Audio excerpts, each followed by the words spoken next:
Hey everyone, Jason Sherman, strap on your boots. Today's guest is Dr. Terri Levine. She's a business consultant and published author. Welcome to the show. Thank you. Good to be here with you. Awesome. And I read online that you call yourself a heartpreneur. And I'm curious, obviously it's a heart and it's an entrepreneur. What made you put those two together? And what was that whole moment like when you came up with it? Thanks for asking, Jason. And I can't take credit for it. One of my publishers who knew me for a really long time said, "You're a heartpreneur." And I went, "A heart what?" And he said, "You do business with heart. You need to teach other people to do the same." So I trademarked Heartpreneur, we branded it, and it has become our company name. Especially with such a ruthless business world out there, you need a little bit of heart. And some people might say it's naive, but you know what? With all the clouds, you need some sunshine. So I say it was a good idea to come up with that name. Thank you. And so you mentioned your publisher, you mentioned Heartpreneur and a couple things like that. But when was the first moment that you realized that you were an entrepreneur and that you wanted to be an entrepreneur? What was that first moment? It was actually in college. I was going to get my master's as a speech language pathologist, and I just said, I'm going to open my own clinic. I knew nothing about sales, marketing, or business. I just felt like I wanted to go in that direction. So that was the very first business that I owned. Awesome.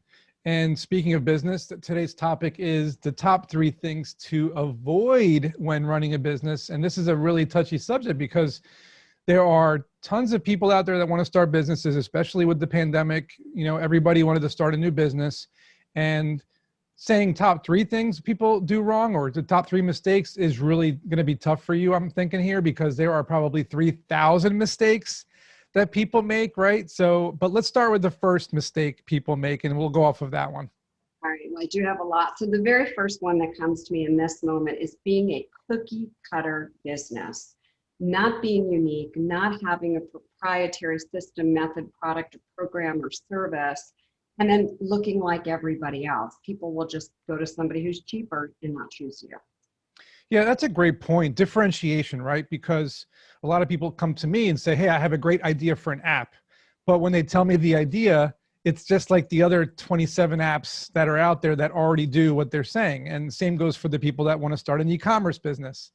Same thing, right? It's like there's a million e-commerce websites. So that's a great point, is people who are listening, you're not differentiating enough. You have to come up with an original idea, a unique product or service, and stand out from the crowd, because if not, you're going to be, sucked in by the saturation out there, right? Exactly. So what would be the second biggest mistake people make? I don't think the audience will like this. However, I'm just very transparent about this. And that is being on social media all the time and thinking somehow that's going to grow your business. So that's actually, in my experience, not a good idea. Social media is not a way to build the best relationships, and it's not heart to heart. It's not the best use of your time. So instead of hiding behind your computer, get out there and actually meet real people and create value for them. Yeah, and let's put it this way. Social media is toxic. It causes depression. It causes people to be more socially isolated, even though, of course, during the pandemic, it was a saving grace for a lot of people because we had video interactions with people and being able to stay in touch and keep track of what people are doing. So I always say social media is a tool that should be used for certain things and not for wasting time, right? And I think that people are wasting time, and like you said, it's not going to make your business any better. Although on the other hand, you mentioned getting out there and getting more business. So how can you do that with this whole, COVID situation?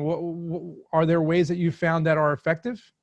Sure. I mean, there's lots of things that you can do online other than social media. There's lots of groups that meet online. There's networking groups. There's like-minded groups. You can start your own group. You could go to trainings. You can give a training.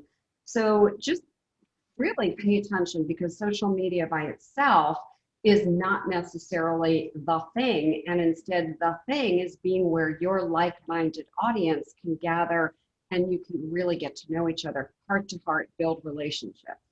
Interesting. So you're actually suggesting to drill down to the basic, infrastructure of social media, which is the internet, right?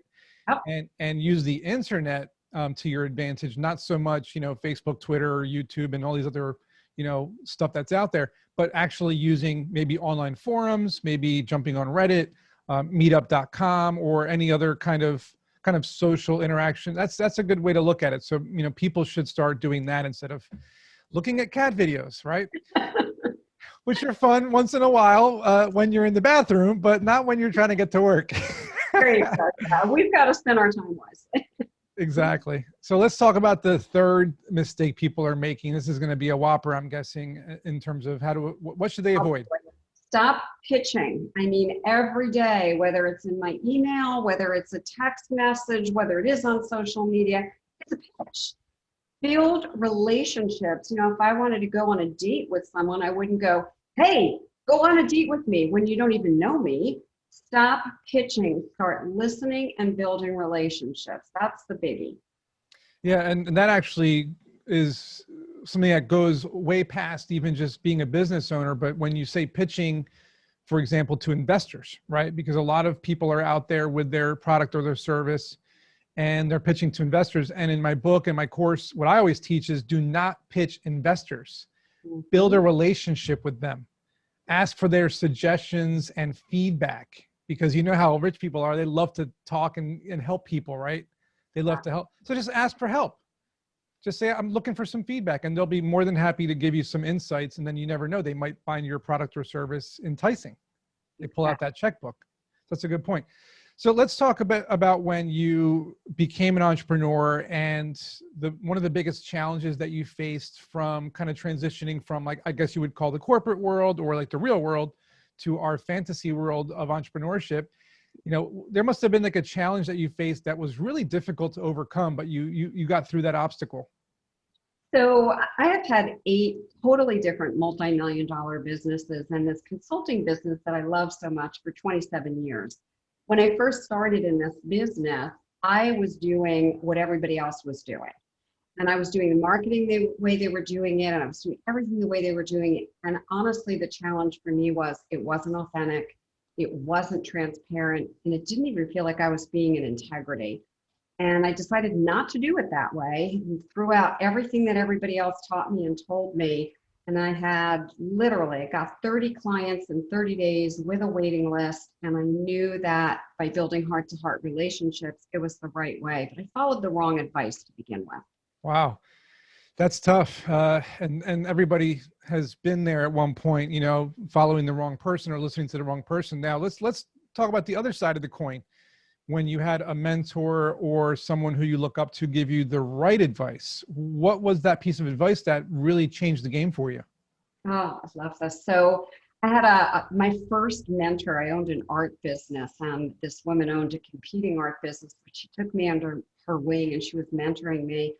And one of the things that she said to me that I have always remembered is, don't use the word I. What? She said, if you're using the word I, you're all about yourself and your ego, and you're actually not listening. And I became very tuned in for that. So when I'm having a conversation with someone, Jason, tell me what's going on for you. What's up for you? It's not all about me. And that was a real game changer for me. Best advice I ever got. That's great. And that reminds me of the book Dale Carnegie wrote, How to Win Friends and Gain Influence, right? Where he says to just listen. The more you seem interested in other people, the more likely you are to gain influence over them, whether friendship or business. So I feel the same way when I'm talking to people in public or anywhere. They want to know so much about me, and I don't really want to talk about myself because it's the same stuff over and over again, So I just kind of ask them a lot of questions. So, and it's a good way to learn about people, right? The more, because you might not have thought to ask somebody a question about their business or whatever they're doing, and they just spill their guts. And now you're getting all this, fodder for your brain to start picking out what you want to talk about, right? Exactly. And the term that goes with that is to be interested, not interesting. Yeah, I love that. That's great. So that's a really good way to look at it too. And so let's say that Doc Brown shows up with a DeLorean, okay? And you're at your office, and you're like, oh my God, well, Doc Brown, what are you doing here? He's like, great Scott, I can take you back to the future to a moment you made a big mistake, and I'm going to help you fix it. What is that mistake, and how do you fix it? Boy, that's easy for me. I spent 5 years in corporate America as president of a national healthcare company. I was miserable every day and I didn't fit in. I should have said no to that job and started this business then. That's easy. I hope he's coming. So people are listening are saying to don't take the big corporate job, instead jump into entrepreneurship right away. I'm saying do what's in your heart. If you feel that you're taking a job just because it's a lot of money or your ego says, ooh, big deal, I'm a president of a company or whatever the job is, really follow your heart. I didn't. Interesting. I like that. So once you did transition over and you started to do well in your business, was there a moment when you were struggling to the point where you hit a wall and you wanted to throw in the towel and give up? And if so, how did you get through that moment?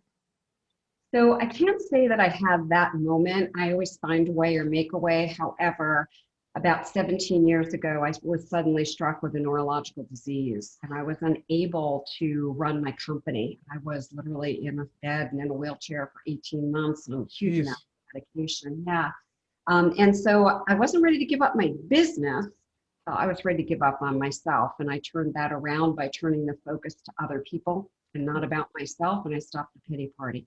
So you were paying it forward in a sense, learning how to do certain things. And then, so is that a big part of what you do, is you take your knowledge and you help others with their businesses in order to succeed, where you've seen yourself maybe struggle and you're like, well, I'm going to help these people through it before they get to that point, right? Yeah, I've worked with over 6,000 people in 19 countries and hundreds of industries. So I've been there, done that. And I always tell people it's better to look at mistakes and you learn from mine, don't make them yourself, and then you can earn from my mistakes. That's great. So what would you tell entrepreneurs listening to this in terms of some words of encouragement or inspiration on following their dreams? I will tell you that I literally have not only worked with thousands of clients, but I've been around thousands and thousands of people from stages and platforms.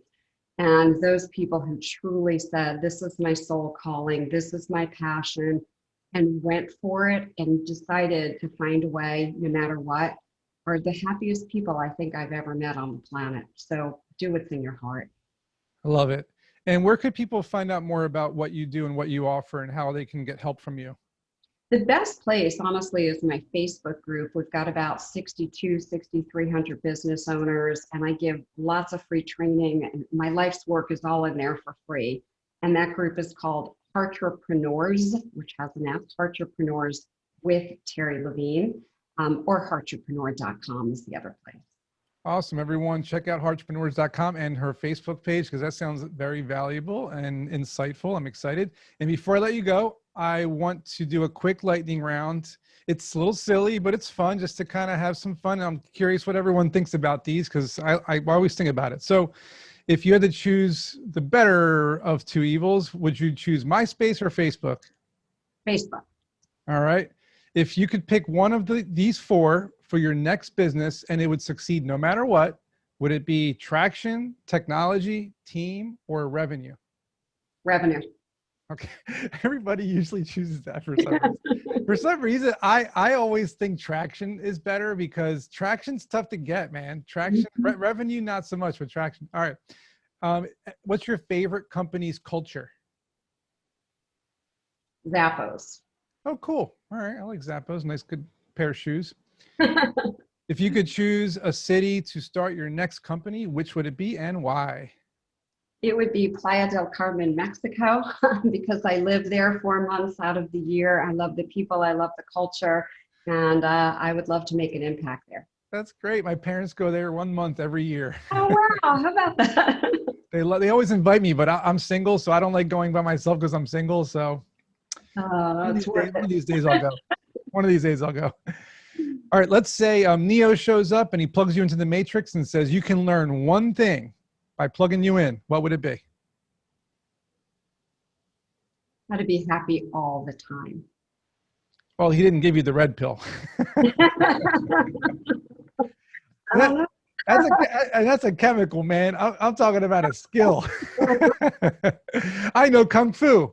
That's cool. We'll let it go. We'll let it slide. You want to be happy. All right. And during the quarantine, what was your favorite show that you binged? I don't watch TV. Did you watch a movie that you liked? And I don't usually watch movies. However, what I did is I watched a ton of YouTube videos. They're just assorted, and it was probably one of the best times in my life. You name it, I watched it. I just got really into YouTube. Nice. That's cool. That's you were binging YouTube. So that was the favorite thing you binged. Yeah. All right, cool. Awesome. Well, thanks for coming, Terri. It was a pleasure talking to you. And I'm sure people learned a lot on this episode. Thanks, Jason. All right, everyone. We'll see you in next week's episode.